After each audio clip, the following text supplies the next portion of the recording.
Students हम बात करेंगे प्रॉब्लम्स जो कि रिलेटेड है एडिटिव प्रॉपर्टी ऑफ इक्वालिटी के ऊपर। मतलब देखें, जैसे एक सिंपल मैं तराजू की एग्जांपल देता हूं कि इसके दोनों तरफ जो ये पेन्स लगे हुए हैं, ये इसके पलड़े जो हैं, ठीक है, अगर आप देखें तो इसमें जो जितना वजन इस साइड पर है, ठीक है, उतना ही इस साइड पर है, और ये बिल्कुल बैलेंस है, बैलेंस है, ठीक है, इक्वालिटी है, इसमें बराबरी है, ठीक है। यहाँ पर मैं चलें इक्वल का साइन डाल देता हूँ। अब फर्ज करें 5 kg में यहाँ पर ऑब्जेक्ट भी रखता हूँ, ठीक है, तो ये साइड क्या हो जाएगी, नीचे आ जाएगी, ठीक है, ये शिफ्ट हो जाएगी यहाँ से, और ये साइड इधर आ जाएगी, और ये जो है ये अप चली जाएगी, ये ऊपर आ जाएगी, ये साइड इधर आ जाएगी, ठीक है। अब अगर हम चाहते हैं कि नहीं ये बराबर ही रहे, ठीक है, इसमें इक्वालिटी रहे, ठीक है, तो फिर हमें क्या करना होगा, दूसरी तरफ भी उतना ही वजन का कोई ऑब्जेक्ट रखना होगा। मतलब फर्ज करें यहाँ पर अगर मैंने जो है वो शुगर रख दी है 5 kg, ठीक है, तो मुझे यहाँ पर 5 kg का जो है वो कोई ऑब्जेक्ट रखना होगा, ठीक है, स्टोन वगैरह रख लें कोई भी, लेकिन इसको बैलेंस करना है मैंने। तो मैं इस जब 5 kg इधर 5 kg इधर रखूंगा तो ये इक्वल रहेगा। यही बात है कि अगर मैं बात यूं करता हूं कि मेरे पास जैसे एक पर्सन ए है और बी पर्सन के हवाले से मैं बात कर रहा हूँ, इसके पास 500 रुपीज है, ठीक है, इस पर्सन के पास, और इस पर्सन के पास भी 500 रुपीज है, ठीक है। अब ये दोनों बराबर है, ठीक है, दोनों भाई हैं, फर्ज कर लें दो भाई हैं ए और बी। अब क्या है कि इनको जो है इनके फादर या मदर जो है वो कुछ पैसे देते हैं, ठीक है, पॉकेट मनी देते हैं, ठीक है।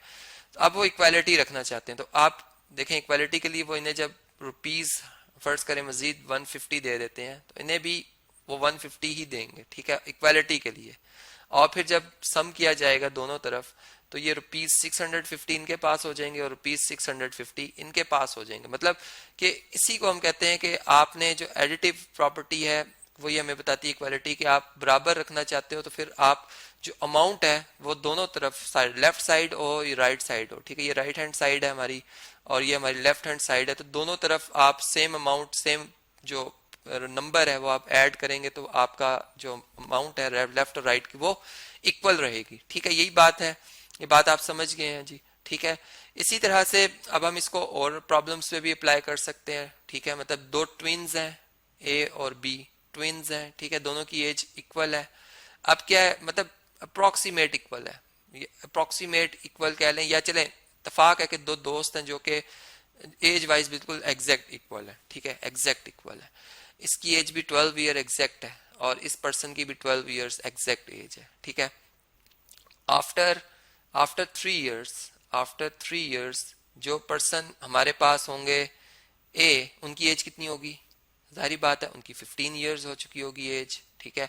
और बी पर्सन है, उनकी भी एज कितनी हो चुकी होगी, 15 ईयर्स। मतलब कि हम इसको आम लाइफ में भी देख सकते हैं एडिटिव प्रॉपर्टी ऑफ इक्वालिटी को। फिर इससे हम और भी प्रॉब्लम भी सॉल्व कर सकते हैं। मतलब कि एक डेली लाइफ का प्रॉब्लम हो कि भाई मतलब उसमें हम यूं बात कर रहे हो, वहां पे इक्वालिटी हम अगर बना लें, अगर हम बना लें, जैसे मैं कहता हूं कि एक यंगर ब्रदर एक एल्डर ब्रदर है, ठीक है, ए फर्ज कर लें अली जो है वो यंगर ब्रदर है और अहमद जो है वो एल्डर ब्रदर है, ठीक है।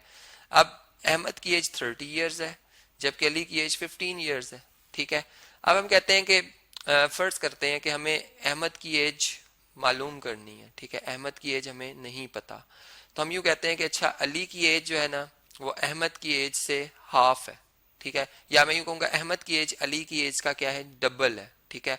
तो इसका मतलब क्या हुआ कि मैं जो अहमद की एज जो कि मैंने मालूम करनी है, ठीक है, अहमद की एज जो मैंने मालूम करनी है उसका मैं हाफ करता हूं, तो वो किसके इक्वल आ जाता है, वो 15 के इक्वल आ जाता है, ठीक है।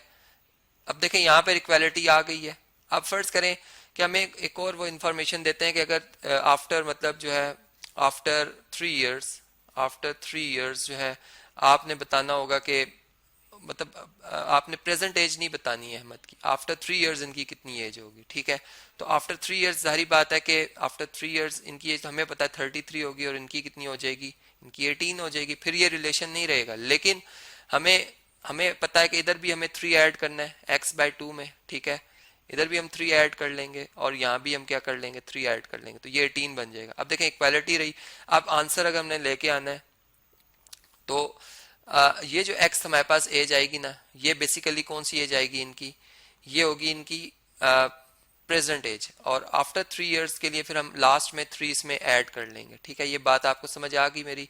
तो हमने इस तरह से, आप देखें इसको सॉल्व करने के लिए लिखेंगे x/2, ये 3 इधर से खत्म करने के लिए इसका एडिटिव इनवर्स दोनों तरफ ऐड कर लेंगे। ठीक है, ये 3 -3 अपने एडिटिव इनवर्स से कैंसिल, यहाँ पे एडिटिव आइडेंटिटी 0 आ जाएगी, जो कि किसी भी नंबर में ऐड हो वापस वही नंबर आता है, जबकि यहाँ 18 में से 3 कम कर लें 15 आ जाएगा।